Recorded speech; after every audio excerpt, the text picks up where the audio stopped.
নমস্কার। যখনই কোনো নির্বাচন আসে আমরা সাধারণত ভাবি কে জিতল কে হারল, কিন্তু নির্বাচন তো শুধু জয় বা পরাজয়ের হিসেব নয়, তাই না? এটা আসলে একটা অঞ্চলের মানুষের আশা, তাদের আকাঙ্ক্ষার একটা আয়না।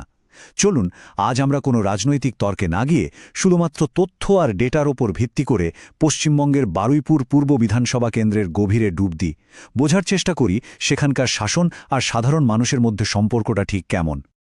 তো এই বারুইপুর পূর্ব কেন্দ্রটা ঠিক কোথায়?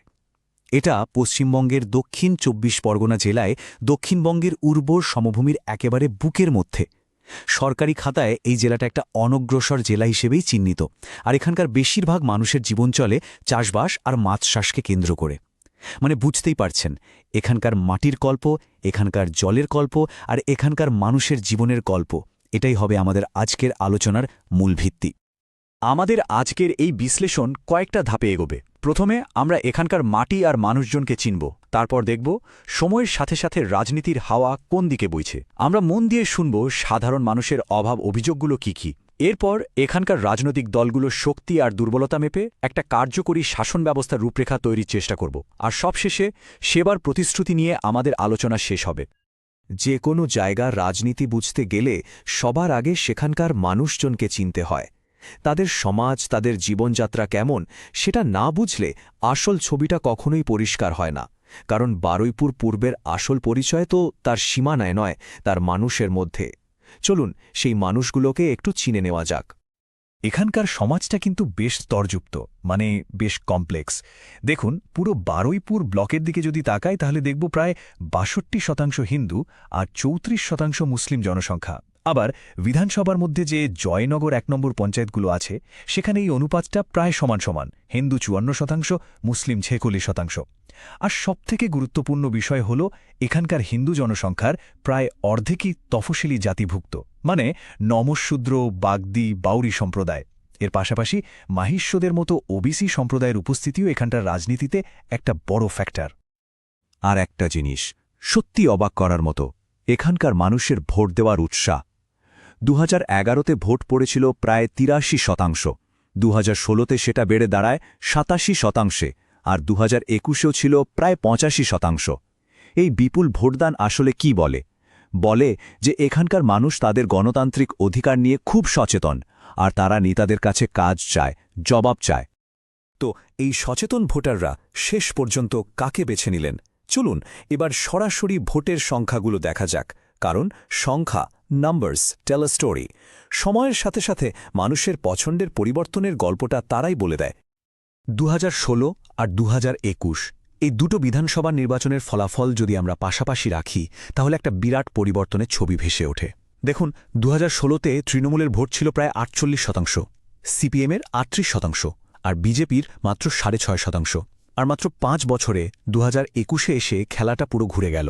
তৃণমূলের ভোট বেড়ে প্রায় ৫৫% হলেও কিন্তু আসল বদলটা হল বিরোধী শিবিরে। সিপিএমের ভোট এক ধাক্কায় ৩৮ থেকে কমে ১০%-এর নিচে নেমে গেল, আর সেই ভোটটা সোজা চলে গেল বিজেপির দিকে, যাদের ভোট ৬.৫ থেকে বেড়ে প্রায় ৩৩% পৌঁছে গেল। মানে যাকে বলে বামের ভোট রামে। সেই ছবিটা এখানে সংখ্যা দিয়ে একেবারে স্পষ্ট। বিধানসভার পর এবার লোকসভার নির্বাচনের ট্রেন্ডটা দেখি। এখানেও কিছু ইন্টারেস্টিং ব্যাপার আছে। ২০১৯ থেকে ২০২৪-এর মধ্যে তৃণমূলের ভোট সামান্য কমলেও তারা কিন্তু এখনও প্রধান শক্তি। অন্যদিকে বিজেপির ভোট বাড়ছে, তবে বিধানসভার মতো ঝড়ের গতিতে নয়, বরং ধীরে ধীরে। কিন্তু এখানে দুটো নতুন জিনিস লক্ষ্য করার মতো। এক, সিপিআইএমের ভোট লাগাতার কমছে, আর দুই, নতুন প্লেয়ার হিসেবে আইএসএফের এন্ট্রি, যেটা মুসলিম ভোটের একটা অংশকে প্রভাবিত করার ক্ষমতা রাখে। তাহলে এই সব সংখ্যা থেকে আমরা কি বুঝতে পারলাম? মোদ্দা কথা ৩টে। প্রথমত, ভোটটা একদিকে জড়ো হচ্ছে, মানে লড়াইটা এখন মূলত দ্বিমুখী। দ্বিতীয়ত, শাসক দল এখনও শক্তিশালী, কিন্তু তাদের চ্যালেঞ্জ করার মতো জায়গা তৈরি হয়েছে, তাদের অবস্থান একেবারে প্রশ্নাতীত নয়। আর তৃতীয়ত, নতুন যে চ্যালেঞ্জার, তাদের উত্থানটা খুব দ্রুত আর বেশ তাৎপর্যপূর্ণ। এতক্ষণ তো আমরা ভোটের ফলাফল দেখলাম, হোয়াট। এবার চলুন বোঝার চেষ্টা করি ওয়াই, কেন মানুষ এভাবে ভোট দিচ্ছে। এর উত্তরটা লুকিয়ে আছে তাদের দৈনন্দিন জীবনের মধ্যে, তাদের এভরিডে লাইফের সমস্যা আর অভিযোগের মধ্যে। তো বারুইপুর পূর্বের সাধারণ মানুষ ঠিক কী বলছেন? তাদের মূল সমস্যাগুলো কি?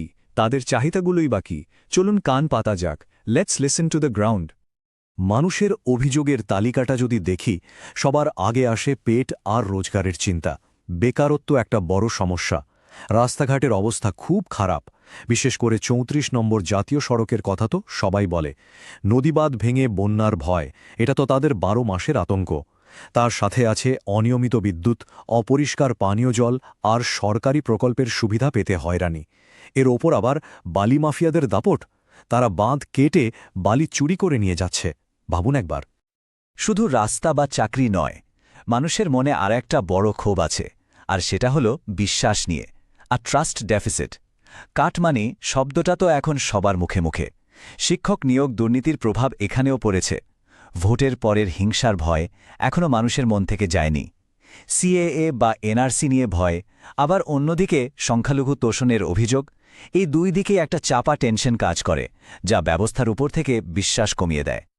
মানুষের এই যে কথা বলা, নিজেদের অভিযোগ তুলে ধরা, এটাই তো গণতন্ত্রের আসল সৌন্দর্য।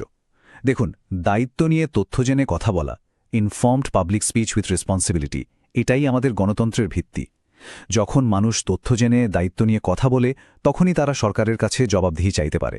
আর এর মধ্যে দিয়েই বিভেদ নয়, বরং একটা বোঝাপড়ার রাস্তা তৈরি হয়। এটা একটা সুস্থ সমাজের লক্ষণ। তো এই পরিস্থিতিতে এখানকার রাজনৈতিক দলগুলো কি করছে, চলুন এবার তাদের দিকে তাকাই। এখানে আমরা কোনো নেতার কথা বলবো না, আমরা দেখব তাদের কাজের সিস্টেমটা কেমন, তারা মানুষের চাহিদাগুলো কিভাবে পূরণ করার চেষ্টা করছে। একদিকে শাসক দল তৃণমূল, তাদের সবচেয়ে বড় শক্তি কি? তাদের ওয়েলফেয়ার স্কিমের প্রচার, আর একেবারে বুথ লেভেল পর্যন্ত মজবুত সংগঠন। কিন্তু দুর্বলতাও আছে, অনেক জায়গায় ঠিকমতো পরিষেবা পৌঁছায় না, দুর্নীতির একটা ধারণা তৈরি হয়েছে, আর আছে প্রতিষ্ঠান বিরোধিতা। অন্যদিকে প্রতিদ্বন্দ্বী বিজেপি, তাদের শক্তি হল তাদের ক্রমবর্ধমান সমর্থন, আ গ্রোয়িং মোমেন্টাম, আর জাতীয় স্তরের যোজনা আর প্রচার। কিন্তু তাদের সংগঠন এখনও সব জায়গায় সমানভাবে মজবুত নয়, specially at the local level. এই টানাপোড়েনের মধ্যে কিছু ভোটার আছেন যারা হয়তো কোনো একদিকে ভোট দেওয়ার সিদ্ধান্ত এখনও নেননি, বা তারা একটা নতুন বিকল্পের কথা ভাবছেন। এদের মধ্যে রয়েছেন ওবিসি মাহিষ্য সম্প্রদায়, যাদের মনে একটা ক্ষোভ আছে যে তাদের যথেষ্ট গুরুত্ব দেওয়া হয় না। আছেন পুরনো বাম কর্মীরা, যারা এখন হতাশ। অর্থনৈতিকভাবে পিছিয়ে পড়া তফসিলি জাতিভুক্ত মানুষ, স্থানীয় দুর্নীতিতে বিরক্ত মহিলারা, আর অবশ্যই ইয়াং জেনারেশন, যারা উন্নয়নের নিরিখে ভোট দিতে চায়, পুরনো আনুগত্যের ভিত্তিতে নয়। আচ্ছা, সমস্যা তো অনেক আলোচনা হলো, এবার একটু সমাধানের দিকে তাকানো যাক। এই সব ডেটা আর মানুষের কথা শুনে একটা কার্যকারী আর জনস্বার্থমূলক শাসন ব্যবস্থার ব্লুপ্রিন্ট কি তৈরি করা সম্ভব? ধরুন একটা ডেভেলপমেন্ট প্ল্যান তৈরি করা হলো, যেখানে শুধু প্রতিশ্রুতি নয়, প্রতিশ্রুতির বদলে মানুষ কি পাবে, একটা পাবলিক রিটার্ন অন ইনভেস্টমেন্টের খতিয়ান দেওয়া থাকবে। যেমন ১ নম্বর, রাস্তাঘাটের সম্পূর্ণ সংস্কার, টার্গেট ২ বছর। এর বদলে মানুষ কি পাবে? যাতায়াতের সময় কমবে, ব্যবসা বাণিজ্যের সুবিধা হবে। ২, স্থায়ী বাঁধ সুরক্ষা, টার্গেট ৩ বছর। রিটার্ন, বন্যার ভয় থেকে মুক্তি, চাষের জমি বাঁচবে। ৩, চাকরি আর স্কিল হব, টার্গেট ১ থেকে ২ বছর। রিটার্ন, যুবকদের জন্য কাজ, চাষিদের আয় বৃদ্ধি। শুধু বড় প্রজেক্ট নয়, এর সাথে দরকার ওয়েলফেয়ার অ্যাক্সেলারেটর। এর মানে কি? মানে হলো কেন্দ্রের যে বড় বড় স্কিমগুলো আছে, যেমন প্রধানমন্ত্রী আবাস যোজনা বা জল জীবন মিশন, সেই সুবিধাগুলো যেন একদম শেষ যোগ্য মানুষটার কাছে পৌঁছায়, without any leaks. Last mile delivery নিশ্চিত করা। এই যে মানুষের কাছে পরিষেবা পৌঁছে দেওয়া, এর জন্য তো তথ্য দরকার হয়।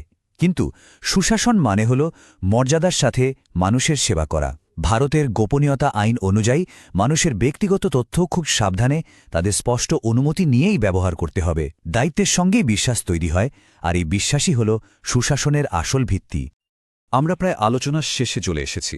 এতক্ষণ ধরে যে ডেটা, যে মানুষের কথা শুনলাম, সব মিলিয়ে মূল বিষয়টা কি দাঁড়ালো? What is the core message about Democratic leadership and public trust? দেখুন, প্রত্যেকটা নির্বাচন আসলে একটা পরীক্ষা। এটা কাজের পরীক্ষা, ভিশনের পরীক্ষা, আর সবচেয়ে বড় কথা, এটা বিশ্বাসের পরীক্ষা। ডেটা পরিষ্কার বলছে, বারুইপুর পূর্ব এখন একটা পরিবর্তনের মুখে দাঁড়িয়ে। আগামী দিনের নেতৃত্ব তারই হাতে যাবে যিনি বুঝবেন, বিশ্বাস একবার ভেঙে গেলে সেটাকে জোড়া লাগানোই সবচেয়ে কঠিন কাজ। আপনি যদি একজন জনকেন্দ্রিক নেতা হতে চান এবং আপনার নির্বাচনী এলাকার উন্নতি করতে চান, তাহলে blueprintstrategies.ai এর সাথে যোগাযোগ করুন mgr@blueprintstrategies.ai ইমেলে, অথবা ফোন করুন 08042041602 নম্বরে। রাজনীতির ঊর্ধ্বে উদ্দেশ্য।